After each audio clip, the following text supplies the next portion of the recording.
Ang nakaraan, dumating na ang napakaraming immigrant ng mga maharlika sa Fenris, at dito ay pinaghihinala ng ating bida na may mga espiritu, kaya lang hindi niya ito matutukan pa, dahil kailangan kagad nila may sigawa ang mga kabahayan ng mga ito. Kaya lang ubos na ang mga kahoy na supply nila, kaya isang magandang plano ang naisip ng ating bida. Pagpapatuloy, naranasan ng punong tagapamahala ng Ferdium, si Homeurn, ang isang matagal na niyang hinahanap na sandali, ang eleganteng oras ng pag-inom ng tsaa. Napakatahimik, bulong niya sa sarili. Ang Ferdium ay nararanasan ng pinakatahimik na panahon sa kasaysayan nito. Sina Swalter at Randolph ay umalis patungo sa Northern Fortress. Kung hahayaan itong walang bantay ng masyadong matagal, maaaring samantalahin ng mga barbaro ang pagkakataon upang salakayin. Ang pagpunta sa isang ekspedisyon sa Northern Fortress ay isang nakapapagod na gawain para sa parehong mga sundalo at kanilang mga commander. Dahil sa kahirapan ng lupain, ang mga bumabalik matapos isapalaran ang kanilang buhay laban sa mga barbaro ay hindi makakain ng maayos o makapagpahinga. Ang mga mukha ng mga bumabalik na walang dala sa fortress ng walang tamang supply ay laging madilim at malungkot. Ngunit ang ekspedisyong ito ay iba sa dati. Sa sapat na supply mula sa pagkain hanggang sa mga kagamitan, kahit ang mga papunta sa fortress ay may maliwanag na ekspresyon. Talagang isang biyaya na makatanggap ng ganoong suporta taon-taon. Hindi pa matagal matapos silang makahinga ng kaunti sa runestone na natanggap nila mula kay Ghislaine, nakatanggap din sila ng suporta mula sa pamilya ng hari. Kahit nakalahati lamang ng inilaan na pondo ang natanggap ng Ferdium, ito pa rin ay isang biyaya para sa isang lupain na patuloy na nakikipaglaban sa kahirapan. Si Albert, ang ingat-yaman, ay sobrang tuwa sa pamamahala ng pananalapi na halos hindi na siya umalis sa kanyang opisina. Kung iisipin, nagawa pala ng batang kamahalan ang lahat ng ito. Siguro, naging masyado akong mahigpit sa kanya. Naalala ni Homer ng panahong bata pa si Ghislaine, at naramdaman niya ang isang alon ng nostalgia. Si Ghislaine ay anak ng kanyang matalik na kaibigan, kung saan siya ay nangako na magiging panghabambuhay na kasama, at ang tagapagmana ng lupain. Mas itinuturing niya itong pamangkin kaysa sa sinumang kadugo. Kaya, mula sa pagkabata, binuhusan ni Homer si Ghislaine ng pagmamahal at pag-aalaga. Gayunpaman, habang si Ghislaine ay nagdulot ng gulo na parang isang pasaway, na hindi nararapat sa tagapagmana ng lupain, ang pagmamahal na naramdaman niya dati ay tuluyang nawala. Ang bata na minsan niyang pinahahalagahan ay naging isang taong kinamumuhian at kinasusuklaman niya. Well, lagi naman siyang isang pambihirang bata. Hindi lang natin siya naintindihan. Kung alam lang natin na siya ay may kakayahan at dedikado sa lupain, sino ang magagalit sa kanya? Siguro, medyo ambisyoso siya, pero iyon ay dahil bata pa siya. Ang pagkamuhi na pumuno sa puso ni Homer ay nagsimulang matuno, tulad ng nyebe sa ilalim ng mainit na araw ng tagsibol. Hindi pa rin niya ganap na gusto ang lahat ng ginagawa ni Ghislaine. Ang kanyang mga kilos ay madalas na masyadong delikado at walang katiyakan. Ngunit, sa pagtingin sa mga resulta, naging maayos ang mga bagay. Kahit na pagkatapos lamang makuha ang runestone at suporta ng hari na sa wakas ay naabot nila ang isang antas na maihahambing sa ibang mga lupain, unti-unting bumubuti ang sitwasyon ng Ferdium. Oo, ang anumang pagkukulang ay maaaring iwasto sa tamang patnubay at pamumuno. Hindi ba iyon ang papel ng isang nakatatanda? Bata pa siya, at ang kanyang espiritu ay tiyak na magiging maapoy. Ngumiti ng may kabaitan si Homer at tumango sa kanyang sarili. Ang mga lumang alaala ay nagsimulang lumitaw. Naalala niya ang mga araw kung kailan siya ay dedikado sa pagtuturo kay Ghislaine, nagsusumikap na hubugin siya sa isang mahusay na tagapagmana at kamahalan. Mula ngayon, maaari siyang magsimulang gabayan siya sa ganoong paraan muli. Kung maaayos lang niya ang walang disiplinang personalidad na iyon, si Ghislaine ay magiging isang mahusay na kamahalan. Pagkatapos ng lahat, siya ang magmamana ng Ferdium Estate. Magkasundo na ulit tayo, Ghislaine. Sabi nito na nakikita-kita na niya na magiging okay na sila ng ating bida dahil sa mga magagandang resulta ng mga nagawa nito. Habang unti-unting nawawala ang kanyang puot, ang kanyang puso ay mas naramdaman ang kapayapaan. Bakit ako nabuhay ng matagal nang hindi ko na-realize ang mapayapang pakiramdam na ito? Ang pagkapit sa pagkamuhi ay sinasaktan lamang ang aking sariling puso. Nang dumating sa pag-unawa na ito, tumayo si Homer, puno ng bagong pagmamahal at pag-asa para kay Ghislaine. Oras na para lumabas siya para sa isang inspeksyon ng lupain. Ngayon, magsisimula ako sa silangang nayon, sabi niya. Sa kanyang utos, mabilis na naghanda ang mga kabalyero at sundalo. Ang pagganap bilang deputy ng kamahalan ay may mabigat na responsibilidad. Dahil wala ang kamahalan, kailangan niyang bigyan ng mas malalim na pansin ang pamamahala sa lupain. Ngunit mayroon ba talagang dapat alalahanin sa fair diem ngayon? Hindi niya maiwasang maging kampante. Sabi nito sa sarili, napayapa naman, kaya lang kailangan pa rin niyang gawin ang kanyang tungkulin para suriin ang kanilang nasa sakupan. Kahit habang nakasakay, hindi mapigilan ni Homer ang isang malawak na ngiti. Na talagang masayang-masaya na ito sa mga magagandang nangyayari ngayon sa kanilang angkan, lalo na sa ating bida na nagiging magandang sandalan ng kanilang angkan. Hahaha, talagang napakatahimik. Ang malinaw na kalangitan na walang ulap, ang nakakasilaw na sikat ng araw, ang huni ng mga ibon, at ang kagubatan kung saan, nawalan na ang lahat ng mga puno. Sandali, ano iyon? Bakit ganoon? Saan na napunta ang lahat ng mga puno? Pagtataka nito, dahil nakalbo ang mga puno sa lugar na pinuntahan niya ngayon, nalubos niyang pinagtataka ngayon. Mayroong isang maliit na kagubatan sa daan patungo sa silangang nayon. Ngunit ngayon, sa pagtingin niya, lahat ng mga puno ay pinutol na, nag-iiwan lamang ng mga tuod. Ang boses ni Homer ay nanginig habang nagsasalita siya. Anong nangyari dito? Bakit ganito ang kagubatan? Hindi ba ako nananaginip? Kailangan nating magmadali at suriin ito. Nang lumapit sila, naging malinaw na hindi ito ilusyon. Ang kagubatan ay talagang winasak ng hindi makilala.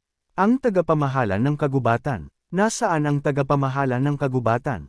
Anong nangyari dito? Anong nangyari? Sigaw ni Homer na puno ng pag-aalala. Nang sumigaw si Homer sa buong lakas ng kanyang boses, mabilis na lumitaw ang taong namamahala sa kagubatan. Pupunong tagapamahala, narito na kayo. Pagkabigla nito, anong nangyari dito? Sino ang nangahas na putulin ang mga puno ng ganito? Magsalita ka agad. Pag-alit na sabi nito sa kanyang tauhan. Sa anumang lupain, ang walang ingat na pagwasak sa isang kagubatan ay itinuturing na isang seryosong krimen.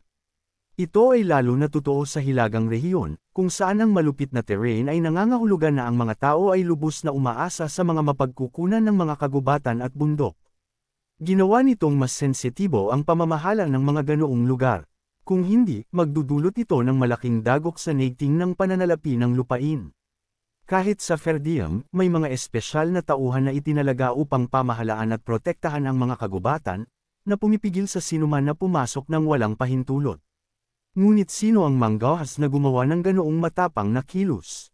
Ang tagapamahala ng kagubatan, na nakadapa sa lupa, ay agad na inihayag ang may sala. Ang batang kamahalan ang dumating at kinuha ang lahat. Sabi nito na si Ghislaine na ating bida ang may kagagawan kung bakit nakalbo ang kagubatan sa lugar na ito. Ano? Ang batang kamahalan. Bakit kukuha ang pasaway na iyan ng mga puno dito sa halip na gamitin ang mga mula sa kanyang sariling lupain? Sabi niya kulang daw ang kanyang lupain sa kahoy, kaya gusto niyang humiram. Ngayon ay nagsisimula na namang mag-alab ang kumukulong bulkan sa isip nitong si Homer. Biglang naramdaman ni Homer na tumataas ang kanyang presyon ng dugo, hinawakan ang likod ng kanyang leeg habang siya ay natitigilan. Ang bastos na iyan ay tiyak na wala sa tamang pag-iisip. Sabi nito na galit na naman siya kanina, samantalang panaipuri ito kay Ghislaine. Ngayon ay nag-iba na naman ang ihip ng hangin. Kahit na ito ay lupain ng kanyang ama, ang pagkuha ng kahoy mula sa ibang lupain dahil lang sa kulang siya. Kailangan siyang hulihin at parusahan agad. Na nasaan ang baliw na iyan? Nasaan siya? Mahinhin na tumayo ang tagapamahala ng kagubatan at itinuro ang isang direksyon. Doon, tumatakas siya ng mabilis hanggat kaya niya. Tiyak, sa malayo, mayroong isang malaking grupo na humihila ng hindi mabilang na mga kariton na puno ng kahoy. Sa kabila ng kanilang pag-atres, sila ay matapang na nagdadala ng bandila ng Fenris. Lahat, habulin siya. Habulin agad ang pasaway na iyan. Dahil dito, bumagsak si Homer, umaagos ang dugo sa kanyang ilong habang siya ay nahimatay. Hindi kayang hawakan ng kanyang katawan ang biglaang pagtaas ng presyon ng dugo. Habang nawawalan siya ng malay, naisip ni Homer, kalimutan na ang pakikipagkasundo ulit. Kinamumuhian niya si Ghislaine, kinamumuhian niya ito ng labis na maaari siyang mamatay. Kaya, isa sa mga kagubatan ng Ferdium ay ganap na kinalbo ni Ghislaine. Nakatutulalang tanawin ang bumungad sa mga residente ng Fenris habang nakikita nila ang mahabang pila ng mga kariton na pumapasok sa lupain. Ano ang lahat ng iyan? Bulalas nila. Naunang kumalat ang balita na naantala ang pagpapatayo ng mga bahay dahil sa kakulangan ng kahoy. Sa kabila ng yaman ng kanilang kamahalan, naisip ng mga tao na maaaring maging mahirap ang sitwasyon sa pagkakataong ito.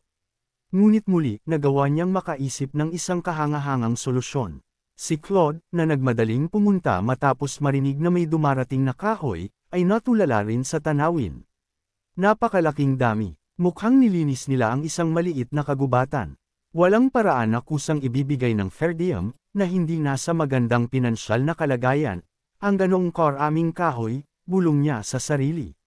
Buong tapang niyang idineklara na, kukunin niya ang kailangan niya, at tila kinuha nga niya ito ng puwersahan. Wow, wala talaga siyang pakialam sa mga kahihinatnan. Kung patuloy akong magpapakalapit sa taong ito, hindi ako aabot sa edad ng pagre-retiro, isip niya, dahil mukhang mapapabilis ang buhay niya pagkasama niya ang ating bida. Gaano man ka-urgent o kahalaga ang sitwasyon, ang umabot sa ganito at gumawa ng ganoong kakaiba. Tiyak, ang Ferdium ay darating upang humingi ng paliwanag sa huli. Sandaling nag-aalala si Claude tungkol sa hinaharap, ngunit pagkatapos ay mayroon siyang napagtanto at lumiwanag ang kanyang ekspresyon. Hindi, sandali, salamat sa atin, nakakakuha sila ng suporta mula sa pamilya ng hari, kaya dapat ayos lang ito, di ba? Magtulungan tayo, punong tagapamahala home-earn, sabi ni Claude sa sarili. Nagpasya si Claude na maging kalmado na lang. Wala na siyang magagawa sa nangyari na. Samantala, kumalat ang mga tsismis sa mga taga-ron. Sabi nila, sinalakay daw ng kamahalan ang lupain ng kanyang ama at kinuha ang kahoy. Malamang, nasa ekspedisyon si Count Ferdium sa Hilaga. Kaya, hindi pa niya alam. Yari na, magdudulot ito ng malaking problema sa huli. Sino ang nakakaalam, baka magkaroon pa ng gyera sa pagitan ng ama at anak, sabi ni Claude na napailing-iling na lang. Narinig na ng mga tao na ang kanilang kamahalan ay kilala bilang isang walang utang na loob na anak, ngunit hindi nila naisip na aabot siya sa pagnanakaw sa lupain ng kanyang ama. Lahat ay nababahala, umaasa lang na walang seryosong mangyari. Pinatahimik ni Claude ang mga nag-aalalang mamamayan at hinikayat sila na ipagpatuloy ang kanilang trabaho. Sige, simulan natin ulit ang mga naantalang trabaho. Tawagin ulit ang mga manggagawa. Dahil sa kakulangan ng mga materyales, ang konstruksyon ay nasuspine, na nagdulot ng malubhang pagkaantala sa schedule. Kahit natipunin nila ulit ang mga manggagawa at ipagpatuloy ang konstruksyon, ang nawalang oras ay hindi na babalik. Bukod pa rito, ang pagtatayo ng bahay ay hindi madali. Kahit nasubukan nilang panatilihing simple ang mga bagay hanggat maaari, ang mga mahahalagang pasilidad tulad ng kusina at banyo ay kailangang kasama. May limitasyon kung gaano nila maaaring paikliin ang oras ng konstruksyon. Sa paghinto ng progreso ng konstruksyon, sa huli ay hinanap ni Claude si Ghislaine. May problema tayo. Ano na naman sa pagkakataong ito? Palagi kang may problema, di ba? Sinasadya mo ba ang paggawa ng mga ito? Tanong ni Ghislaine. Hindi ako ang gumagawa nito. Siguro, ang tunay na problema ay nakikita mo ang mga problema kahit wala naman. Ang dahilan kung bakit patuloy na lumalabas ang mga problema ay dahil ikaw, aking kamahalan, ay laging gumagawa ng mga plano na malayo sa katotohanan, sabi ni Claude, na nagpapahayag ng kanyang pagkabigo. Nag-aalala si Ghislaine at nagtanong habang naglalabas ng sama ng loob si Claude. Kaya ano ang problema? Mayroon na tayong kahoy, ano ang kulang sa pagkakataong ito? Oras. Ang oras ay kulang na sa simula pa lang, kaya bakit mo ito ibinabalik na parang isang bagong problema? Sinasabi ko na iba ang isyo sa pagkakataong ito. Mukhang hindi natin maaabot ang schedule para sa pagtatayo ng mga tirahan. Bakit? Masyadong maraming bahay ang dapat itayo. Kailangan nating magsagawa ng konstruksyon sa ilang nayon sa parehong oras. Kahit na tinipon natin ang lahat ng manggagawa hanggat maaari, kulang pa rin tayo sa lakas tao. Nagtataka si Ghislaine sa mga salitang iyon. Libu-libong tao ang nagtipon dito. Kahit na alisin mo ang mga matatanda at may sakit, dapat ay may malaking bilang pa rin, kaya't mahirap para sa kanya na maunawaan kung paano magkukulang sa lakas tao. Bakit tayo kulang sa lakas tao? Maraming tao sa paligid. Kulang tayo sa mga skilled workers at karpintero. Hindi mo lang basta-basta maibabato ang mga brick at asahan na lilito ang isang bahay ng mag-isa. Ibig sabihin, sinasabi mo na maraming gustong tumulong kaya lang, kaunti lang ang mga marurunong gumawa at kaunti lang rin ang gustong tumulong. Tanong nito kay Claude. Oo, ganun na nga, kahit magdagdag pa tayo ng mga tao ngayon, wala ring mangyayari. Nag-iisa lang ako, hindi ko kayang bantayan ng napakaraming manggagawa na mag-isa. Patuloy na pagsasabi ni Claude ng sitwasyon ngayon, na hindi na mahahabol ang oras na nasayang na. Ngunit hindi nila maaaring umasa sa mga unskilled labor upang magtayo ng mga bahay. Kung hindi, mga walang silbing tirahan ang lalabas. Ang resulta ay magiging kaunti lang na mas mahusay kaysa sa mga tirahan na karaniwang itinayo ng mga mahihirap. Ang mga ganoong bahay ay guguho sa pinakamaliit na hangin o ulan, na mag-aaksaya ng mga materyales ng walang kabuluhan. Nagsalubong ang mga braso ni Ghislaine at nag-isip. Gaano man karaming manggagawa ang dalhin nila, hindi ito makakatulong kung hindi nila alam kung paano magtayo ng mga bahay. Kinakailangan ng isang mas mahusay na diskarte, isa na magpapahintulot sa isang supervisor na humawak ng mas maraming bahay kaysa sa kasalukuyan nilang pinamamahalaan. Matapos mag-isip ng sandali, bumulong si Ghislaine sa sarili. May isang paraan, pero paumanhin. Ano ang sinabi mo? Tanong ni Claude. Hindi ko planong itayo ang mga bahay ng ganoon, pero baka yun ang mas mahusay na opsyon. Ano? Anong ibig mong sabihin? Wala tayong pagpipilian. Kailangan nating patatagin ang sitwasyon sa pabahay bago tayo makalipat sa iba pa. Ako mismo ang hahawak sa problema sa pabahay. Tiningnan ni Claude si Ghislaine, na nagtaas ng kanyang ulo na may matatag na ekspresyon, at nagtanong. Aking kamahalan, huwag mong sabihin na alam mo rin kung paano magtayo ng mga bahay. Kailan mo natutunan ang ganoong uri ng kasanayan? Pagtataka ni Claude na talagang hindi nito maunawaan kung paano natutunan ni Ghislaine ang mga bagay na alam nito na gayong bata pa lamang ito, na dapat kulang pa sa karanasan. Nagtrabaho ako sa konstruksyon noon. Kahit na, mas magaling ako sa pagwasak ng mga bagay kaysa sa pagtatayo sa kanila. Inakala ni Claude na nagmamalaki na naman ang kamahalan. Pagkatapos ng lahat, ang kilalang pasaway ng pamilya ng Ferdiam ay may background sa konstruksyon. Parang walang katotohanan. Ang pagsali mo sa trabaho ay hindi naman magic na magpapataas sa bilang ng mga bahay, aking kamahalan. May naisip lang ako, at gusto kong subukan. Itatalaga ko ang isa sa mga nayon bilang test site at pangangasiwaan ang trabaho mismo. Tipunin mo ang lahat ng arkitekto at karpintero. Sasama ka rin. Kumunot ang noo ni Claude habang sumusunod kay Ghislaine, nag-aalala sa kung anong kakaibang plano ang niluluto ng kamahalan sa pagkakataong ito. Nang iparating ang mga utos ni Ghislaine, lahat ng mga field supervisors na responsable sa pagmamatsyag at pamamahala ng iba't ibang construction sites ay nagtipon. Habang tiningnan niya ang natipong grupo, nagsalita si Ghislaine ng may kumpiyansa. Ipapakita ko sa inyo ang isang pamamaraan ng konstruksyon na magpapahintulot sa atin na magtayo ng mas mabilis na may mas maraming manggagawa at makapagbigay ng tirahan sa mas maraming tao. Ang mga mata ng lahat ay kumislap sa pag-asa habang tiningnan nila si Ghislaine. Kahit na ang kanyang mga ideya ay minsan ay tila kakaiba, ang kamahalan ay laging nakakahanap ng mga solusyon sa kanilang mga problema. Lalo na sa pagsasaka at kosmetiko, nagpakilala siya ng mga groundbreaking na pamamaraan na hindi pa nakita dati. Kaya kung ang kamahalan ay magpapakita ng isang bagong paraan ng konstruksyon, paano sila hindi magiging nasa sabik? Sa pagkakita sa kanilang mga sabik na mata, nagsalita si Ghislaine ng may kumpiyansa.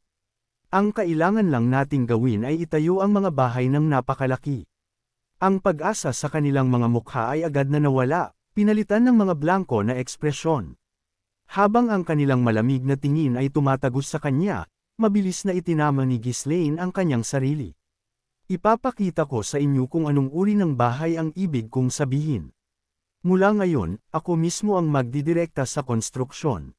Sa isang tuso ng ngiti, naalala niya ang isang bagong uri ng bahay na nakita niya sa kanyang nakaraang buhay, tiwala sa kanyang plano. Anong klaseng bahat kaya itong gagawin ng ating bida, na tinutukoy niyang malaking bahay? Paano niya mapagkakasya ang mga bagong dating mamamayan sa isang malaking bahay lang, may ganito bang uri ng tirahan? Kung ganun, anong tawag sa ganung uri ng tirahan na naiisip ng ating bida? Abangan! Kung nagustuhan po ninyo ang aking recap, huwag sana ninyong kalimutan ang mag-like o mag-comment. Maraming salamat!